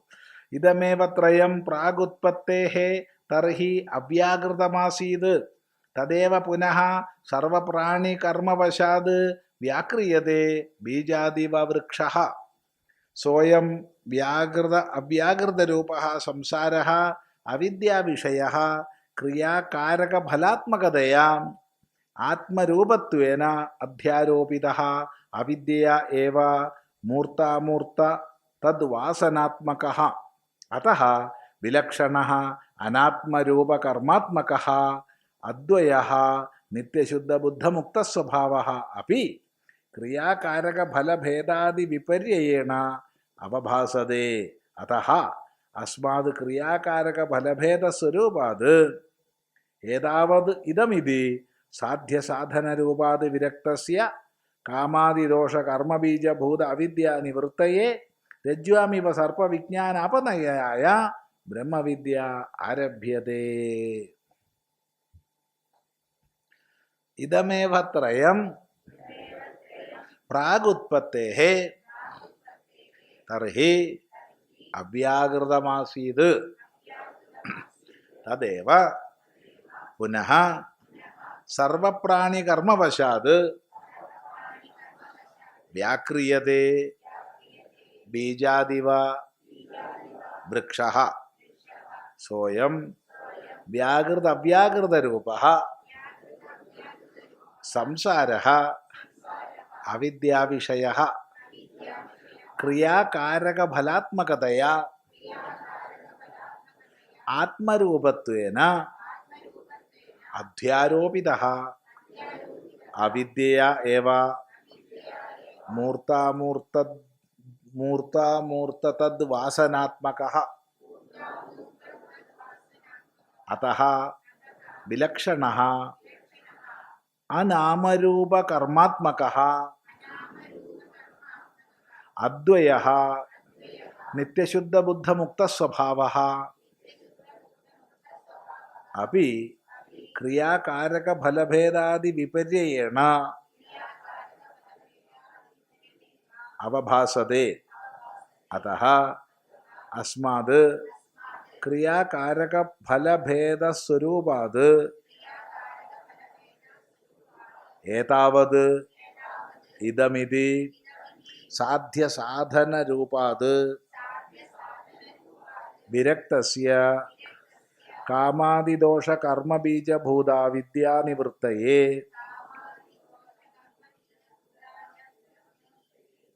ഒറ്റ വാക്കാണ്, മുറിക്കാൻ പറ്റില്ല. കാമാദിദോഷകർമ്മബീജഭൂത വിദ്യാനിവൃത്തയേ രജ്വാമിവ സർപ്പവിജ്ഞാനാപനയായ ബ്രഹ്മവിദ്യ ആരഭ്യതേ. അപ്പൊ ഈ മൂന്നെണ്ണം ഏതാണ്? മൂന്നെണ്ണം നാമം രൂപം കർമ്മ. നാമം രൂപ കർമ്മ, ഈ മൂന്നെണ്ണം. ഇതാണ് സംസാരം, ഇതാണ് ശാപ്പാട്. ഈ സംസാരത്തിന് മുഴുവൻ ശാപ്പാട് ഈ മൂന്നെണ്ണാണ്: നാമം രൂപം കർമ്മം.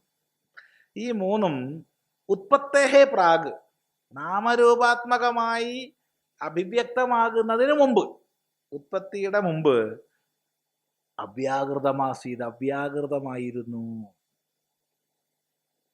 നാമരൂപങ്ങളായി വ്യാകരിക്കപ്പെട്ടിട്ടില്ല, അവ്യാകൃതം.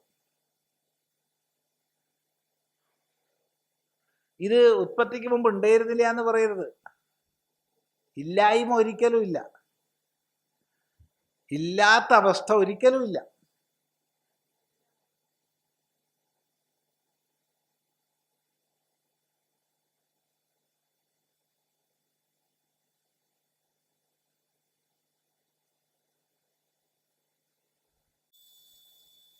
കഴിഞ്ഞ ദിവസം ഒരാളെ കണ്ടു പരിചയപ്പെട്ടു. അപ്പം അയാൾ പറഞ്ഞു, അയാൾ പ്രത്യേകതരം ധ്യാന സമ്പ്രദായത്തിൽ മുന്നോട്ട് പോവുകയാണ്. സന്തോഷം, നല്ലത്. അപ്പം എന്താണ് അയാളുടെ ധ്യാന സമ്പ്രദായം? ശൂന്യമാണ് ധ്യാനിക്കുന്നത്. എന്തിനാണ് ധ്യാനിക്കുന്നത്? ശൂന്യത്തെ. നന്നായി. എടാ, ശൂന്യത്തെ ധ്യാനിക്കാൻ പറ്റുമോ? ഈ കൂട്ടത്തിൽ ആരെങ്കിലും ഇരുട്ട് കണ്ടവരുണ്ടോ? ഉണ്ടെങ്കിൽ പറയുക. ഇതിൽ ആരെങ്കിലും ഇരുട്ടിനെ കണ്ടവരുണ്ടോ? ഉണ്ടെങ്കിൽ പറയൂ. പ്രകാശത്തിന്റെ അഭാവരൂപമാകുന്നു ഇരുട്ട്, ഭാവരൂപമല്ല. അപ്പോ ഉള്ളതിന്റെ അഭാവരൂപമാണ് ശൂന്യമെങ്കിൽ ശൂന്യത്തെ ധ്യാനിക്കാൻ പറ്റുമോ? എന്തൊരു കഷ്ടാണ്. പക്ഷെ അയാളോട് പറഞ്ഞിട്ട് വെറുതെ അയാൾക്ക് ബുദ്ധിഭേദം ഉണ്ടാക്കണ്ടല്ലോ. അതുകൊണ്ട് നന്നായി എന്ന് പറഞ്ഞു. അല്ലാണ്ട് എന്താ പറയാ? സന്തോഷം, നന്നായി.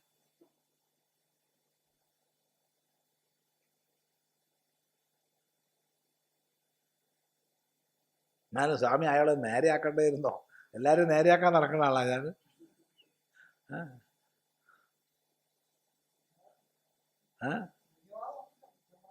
അതന്നെയാ പറഞ്ഞത്. അതിലാണ് പെട്ടിരിക്കുന്നത്. ശൂന്യവാദിയാണ് അയാളെ. ശൂന്യം എന്ന് പറഞ്ഞാൽ ഇല്ലായ്മയല്ല. ഇല്ലായ്മ എങ്ങനെയാ ഉണ്ടാവുക? ഇല്ലായ്മ ഉണ്ട് എന്ന് പറഞ്ഞാൽ ഉണ്ടോ ഇല്ലയോ? ചോദ്യമാണ്. ശരി, എന്നാ പിന്നെ ഇല്ലായ്മ ഇല്ല. അതന്നെയല്ലേ ഞാനും പറഞ്ഞേ. ഇല്ലായ്മ ഇല്ല, അപ്പൊ ഉണ്ട്. അത്രേ ഉള്ളൂ. പ്രശ്നം കഴിഞ്ഞു.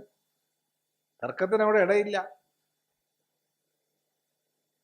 എന്നിട്ട് ചില ആൾക്കാർ പറയും ശങ്കരാചാര്യര് ബൗദ്ധന്മാരെ അടിച്ചു ഓടിച്ചു എന്ന്. ഇതാണ് അടി, അല്ലാണ്ട് മുളവടി കൊണ്ടുള്ള അടിയല്ല. ഇതാണ് യുക്തിദണ്ഡം കൊണ്ടാണ് അടിക്കുന്നത്. ചിന്തിക്കുക. അപ്പോ ഉത്പത്തിയുടെ മുമ്പ് ഇല്ല എന്ന് പറയരുത്. ഇല്ലായ്മയിൽ നിന്ന് ഈശ്വരൻ ഉണ്ടാക്കിയെന്ന് ആരും പറയരുത്. ഇല്ലായ്മയാണെങ്കിൽ ഈശ്വരൻ ഉണ്ടാവുക?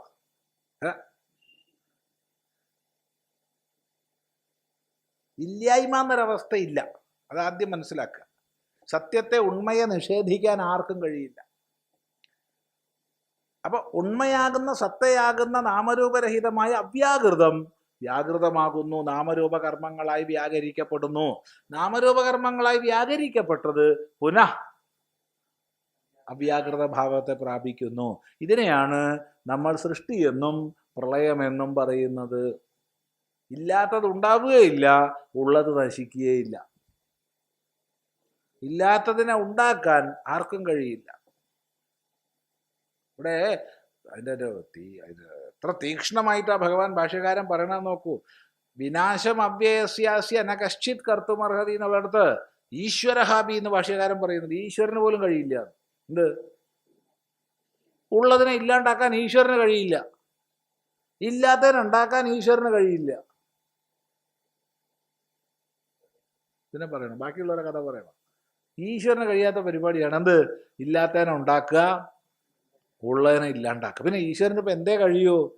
ഉള്ളതിനെ പല നാമരൂപങ്ങളിൽ പ്രകടമാക്കുക, പ്രകടമാക്കിയതിനെ തിരോഭവിപ്പിക്കുക. അതേ കഴിയുള്ളൂ. മായ ഈശ്വരന് ഏകല്ലേ? ഈശ്വരന്റെ അനന്യശക്തിയല്ലേ മായ? തീ പോരെ പൊള്ളിക്കാൻ ചൂട് വേണോന്ന് ചോദിച്ചാൽ എന്തൊരു കഷ്ടാത്. മനുഷ്യന് പൊള്ളാൻ തീ പോരെ, ചൂട് വേണോന്ന് ചോദിച്ചാൽ എന്താ പറയുക? അതുപോലെയാണ് ഈശ്വരനും മായയും വേർതിരിച്ചു പറയുന്നത്. അതുകൊണ്ട് അവ്യാകൃതമാസീത് തദേവ പുനഃ, അത് തന്നെ വീണ്ടും സർവപ്രാണികർമ്മവശാത് വ്യാക്രിയതേ. സർവപ്രാണികളുടെയും കർമ്മവശാൽ വ്യാകരിക്കപ്പെടുന്നു. അപ്പോൾ വേറൊരു അവിടെ രസകരമായ വിഷയമുണ്ട്. സർവപ്രാണികളുടെയും കർമ്മം അപ്പോഴുണ്ട്. എപ്പോ? ഈ പ്രപഞ്ചാവിഷ്കാരം സംഭവിക്കുന്നതിന് മുമ്പും പ്രാണികളുടെ കർമ്മങ്ങൾ ഏത് രൂപത്തില്? സൂക്ഷ്മരൂപമല്ല, കാരണരൂപത്തിലുണ്ട്. ഈ കാരണരൂപത്തിലുള്ളതാണ് സൂക്ഷ്മരൂപത്തിൽ വരുന്നത്. സൂക്ഷ്മരൂപത്തിലുള്ളതാണ് സ്ഥൂലരൂപത്തിൽ അഭിവ്യക്തമാകുന്നത്. കാരണം സൂക്ഷ്മം, സ്ഥൂലം. ഈ കാരണമാണ് വ്യഷ്ടിതലത്തിൽ അടുത്ത ജന്മത്തിന് കാരണമാകുന്നത്. ഈ കാരണമാണ് സമഷ്ടിതലത്തിൽ അടുത്ത സൃഷ്ടിക്ക് കാരണമാകുന്നത്.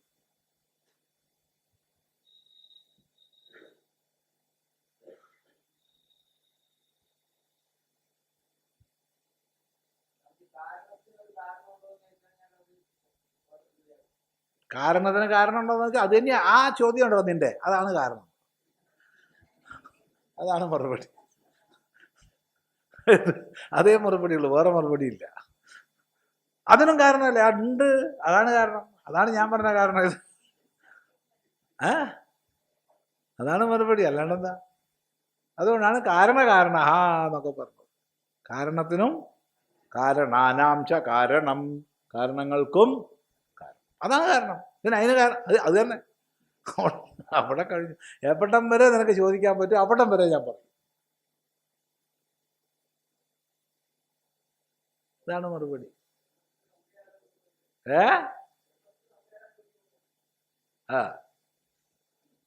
അപ്പോ അതന്നെ കാരണം.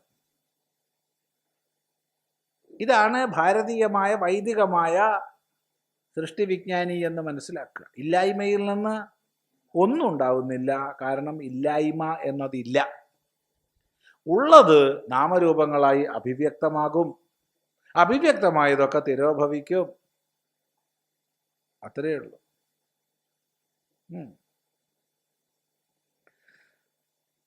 അപ്പോ സ്ഥൂലമായത് സൂക്ഷ്മത്തിലേക്ക്, സൂക്ഷ്മമായത് കാരണത്തിലേക്ക്, തിരിച്ച് കാരണം സൂക്ഷ്മത്തിലേക്ക്, സൂക്ഷ്മം സ്ഥൂലത്തിലേക്ക്. ഈ ഗതിയാണ് പ്രളയവും സൃഷ്ടിയും പ്രളയവും സൃഷ്ടിയും തുടർന്നുകൊണ്ടിരിക്കുന്നത്. എങ്കിൽ വ്യഷ്ടിയെ സംബന്ധിച്ചോ മരണവും ജനനവും മരണവും ജനനവും സംഭവിച്ചുകൊണ്ടിരിക്കുന്നു. ഇത്രയേ ഉള്ളൂ.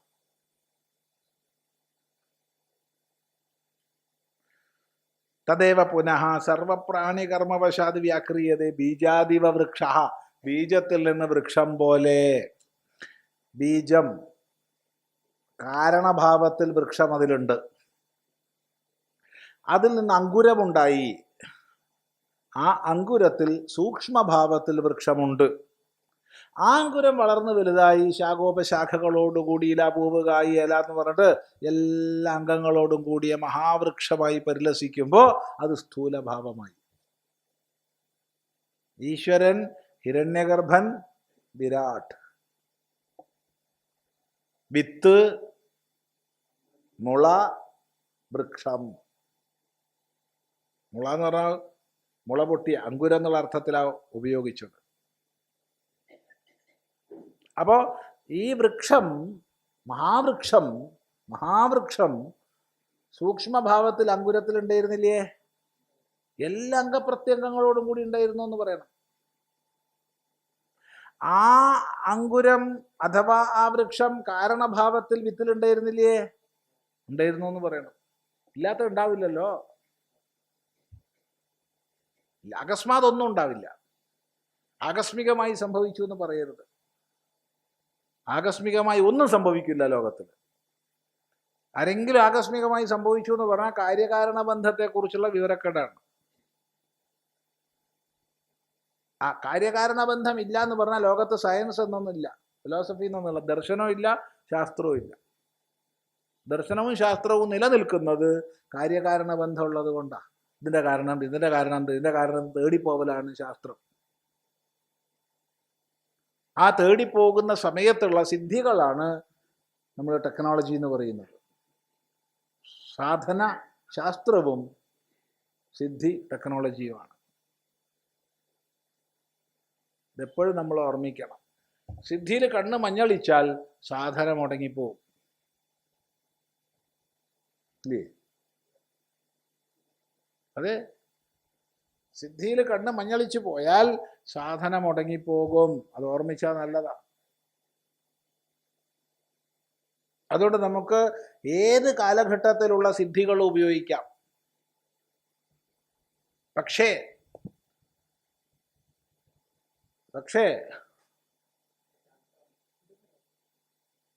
അതല്ല മുഖ്യം. സാധനയാണ് മുഖ്യം എന്നുള്ള ധാരണ ഉണ്ടാവണം. ഈ ഒറ്റ പോയിന്റ് നമ്മൾ കഴിഞ്ഞ ദിവസം ഇവിടെ ഒരു യൂണിവേഴ്സിറ്റിയിൽ, അമേരിക്കയിൽ സിൻസിനാറ്റി യൂണിവേഴ്സിറ്റിയിൽ ഒരു ഇതുണ്ടായിരുന്നു. Artificial intelligence, ethics and spirituality എന്ന് പറഞ്ഞു ഒരു കോൺഫറൻസിൽ, വേണമെങ്കിൽ സെമിനാർ എന്ന് പറയാം. അപ്പോൾ അവർ നമ്മളെ ക്ഷണിച്ചപ്പോൾ നമ്മൾ പറഞ്ഞു, കാരണം യൂണിവേഴ്സിറ്റി ആകുമ്പോൾ അക്കാഡമിക് സെമിനാറുകളാണ്. അക്കാഡമിക് സെമിനാറിനൊരു സ്വഭാവമുണ്ട്. ആദ്യം തന്നെ നമ്മൾ അബ്സ്ട്രാക്റ്റ് കൊടുക്കണം. പിന്നെ സെക്കൻഡ് സ്റ്റേജിൽ വേണമെങ്കിൽ ഒരു സിനോപ്സിസ് കൊടുക്കാം. എന്നിട്ട് വിഷയം നമ്മൾ പേപ്പർ സബ്മിറ്റ് ചെയ്യണം. എന്നിട്ടൊക്കെയാണ്. ഞാൻ പറഞ്ഞു, നിങ്ങൾ ആളെ മാറി നിങ്ങൾ വേറെ ആരെങ്കിലും വിളിച്ചോളൂ, ഞാൻ വരില്ല. അതൊന്നും ഞാൻ ചെയ്യില്ല. ഇതിനൊക്കെ ഇപ്പോൾ ഇരിക്കുകയല്ലേ ഇവിടെ തല ചൂടാക്കിയിട്ട്. അവിടെ എത്തി വായിൽ എന്താണോ തോന്നണത് അത് പറയും. അത് സ്വീകാര്യമാണെങ്കിൽ വിളിച്ചോളൂ, ഇല്ലെങ്കിൽ വിളിക്കരുത്. സ്വാമി എന്തായാലും വരണം. ഓ ശരി, ഞാൻ വരാം. പക്ഷെ ഇതൊന്നുമില്ല. ഏതില്ല? അബ്സ്ട്രാക്റ്റ് ഇല്ല, പേപ്പർ പ്രസൻറ്റേഷൻ ഇല്ല, ഒന്നുമില്ല. നിങ്ങൾക്ക് പേപ്പർ വാങ്ങിച്ചാൽ നിങ്ങൾ റെക്കോർഡ് ചെയ്തോളുക, എഴുതിയെടുത്തോളുക, അല്ലെങ്കിൽ കൺവേർട്ട് ചെയ്തോളുക, എന്നിട്ട് പേപ്പറായിട്ട് വെച്ചോളുക. ഒരു വിധവുമില്ല. അങ്ങനെ സമ്മതിച്ചു പോയി. ഒറ്റ കാര്യം നമ്മൾ പറഞ്ഞിട്ടുള്ളൂ, വേറെ ഒന്നും പറഞ്ഞിട്ടില്ല. സിദ്ധി സാധന രണ്ടും രണ്ടാണ്. ടെക്നോളജി മുഴുവൻ തന്നെ, നിങ്ങൾ ആർട്ടിഫിഷ്യൽ ഇൻ്റലിജൻസ് അല്ല, എന്ത് വന്നാലും അതൊക്കെയും സിദ്ധിയാണ്, സാധനയല്ല. സാധന പ്യുവർ സയൻസാണ്, അത് സത്യാന്വേഷണമാണ്. സാധനാമാർഗത്തിൽ മുന്നോട്ട് പോകുമ്പോൾ എന്ത് സിദ്ധി വന്നാലും നമുക്കതിനെ മുഴുവൻ സ്വീകരിക്കാം. പക്ഷേ നമ്മൾ സിദ്ധിയുടെ മാസ്റ്റർ ആയിരിക്കണം, സ്ലേവ് ആവരുത്. സാധനയുടെ സ്ലേവ് ആയിക്കോളൂ, കുഴപ്പമില്ല. സിദ്ധിയുടെ സ്ലേവ് ആവരുത്. ആയാ കുഴപ്പമാണ്.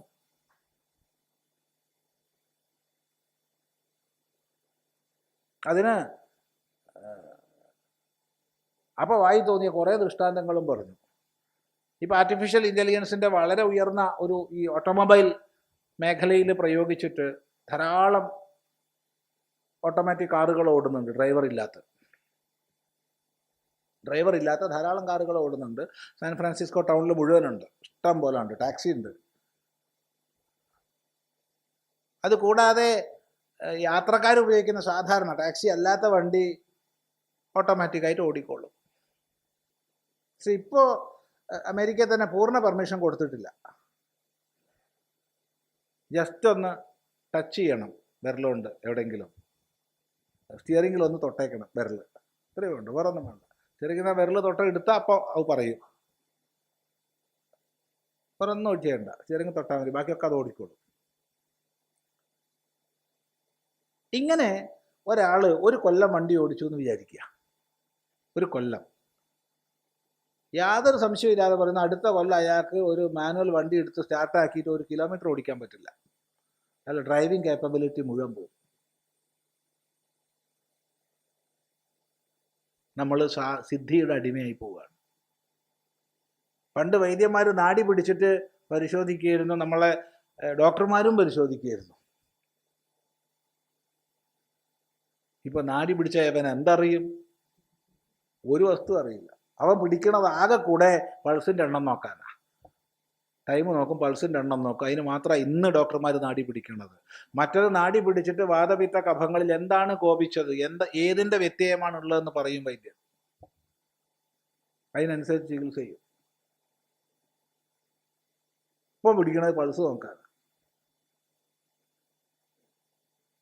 അപ്പം ടെക്നോളജി മുന്നോട്ട് പോകുന്നതിനനുസരിച്ച് നമ്മൾ അതിൻ്റെ യജമാനനായാൽ നന്നായി, അതിൻ്റെ അടിമയായാലോ മോശമായി. അപ്പം ഇതൊന്നും പറഞ്ഞാൽ എല്ലാവർക്കും മനസ്സിലാവില്ല. ഈ ഇരിക്കുന്നവർക്ക് മുഴുവൻ മനസ്സിലാവുന്ന ഒരു ദൃഷ്ടാന്തം പറയാം. ഒരു 30 കൊല്ലം മുമ്പ് 40 കൊല്ലം മുമ്പ് നമുക്ക് എത്ര അഡ്രസ്സുകൾ അറിയായിരുന്നു, എത്ര ഫോൺ നമ്പർ അറിയായിരുന്നു? ജസ്റ്റ് ഒരാളുടെ പേര് ഓർമ്മിക്കുമ്പോഴത്തേക്ക് അയാളുടെ വീട്ടുപേര്, പോസ്റ്റ്, വഴി, പിൻകോഡ് എല്ലാം ഓർമ്മയിൽ ഒരു 10-200 എണ്ണമെങ്കിലും എനിക്ക് ഓർമ്മ ഉണ്ടായിരുന്നു. ഇവിടുന്ന് സ്ഥിരം കാർഡ് അയക്കിയായിരുന്നു പണ്ടുള്ളവർക്ക് ഓർമ്മ ഉണ്ടാവും. ഒരാളുടെ പേര് കേൾക്കുമ്പോഴത്തേക്ക് ഇതൊക്കെ ഓർമ്മ വരും. 10-200 ഉണ്ടെങ്കിലും ഓർമ്മ ഉണ്ടാവും. ഒരാളുടെ പേര് ഓർമ്മിക്കുമ്പോഴത്തേ അയാളുടെ ഫോൺ നമ്പർ ഓർമ്മ വരും. ഇന്ന് ഒരാളുടെ ഫോൺ നമ്പർ ചോദിച്ചപ്പോൾ അയാൾ പറഞ്ഞത് ഞാൻ അങ്ങോട്ട് അടിക്കാൻ സാധിക്കുന്നു. എന്തിനാത്? ഞാൻ നമ്പർ അതിൽ വന്നോളുമല്ലോ. അയാളെ നമ്പർ അറിയില്ല. അപ്പം നമ്മൾ യജമാനാവുകയാണോ അല്ല അടിമയാവുകയാണോ ചോദ്യം.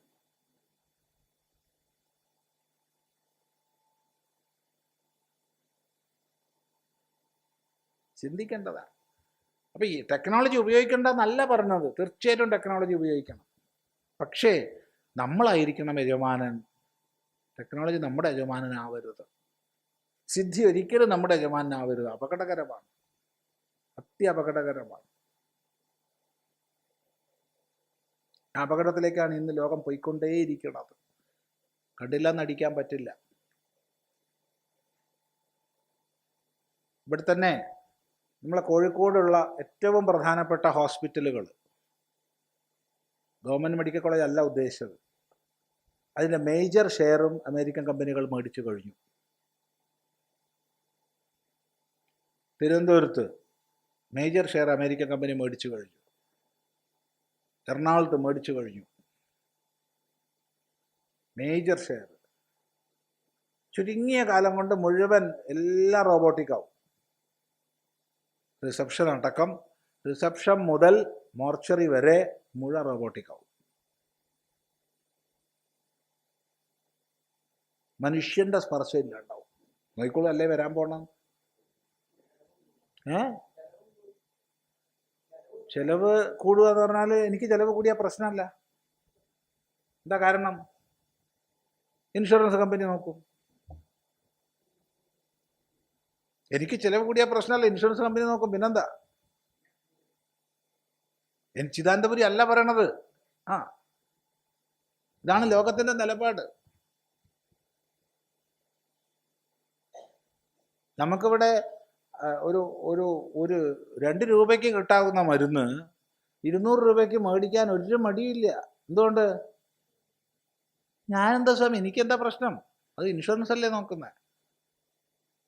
ഇങ്ങനെയായി കഴിഞ്ഞു നമ്മുടെ സിസ്റ്റം.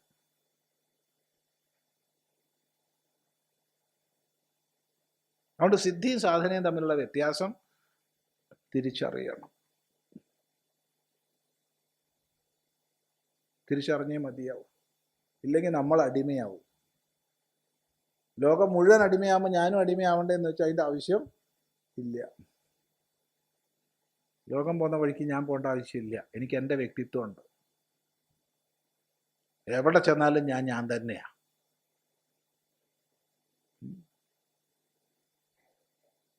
അത് ഓർമ്മിക്കുക. അതുകൊണ്ട് ബീജാദിവ വൃക്ഷ എന്ന് പറഞ്ഞത് വളരെ ശ്രദ്ധിക്കുക. ഇതാണ് നമ്മുടെ സൃഷ്ടി വിഷയകമായ സങ്കല്പം. ബാക്കി നമുക്ക് അടുത്ത പ്രാവശ്യം വായിക്കാം.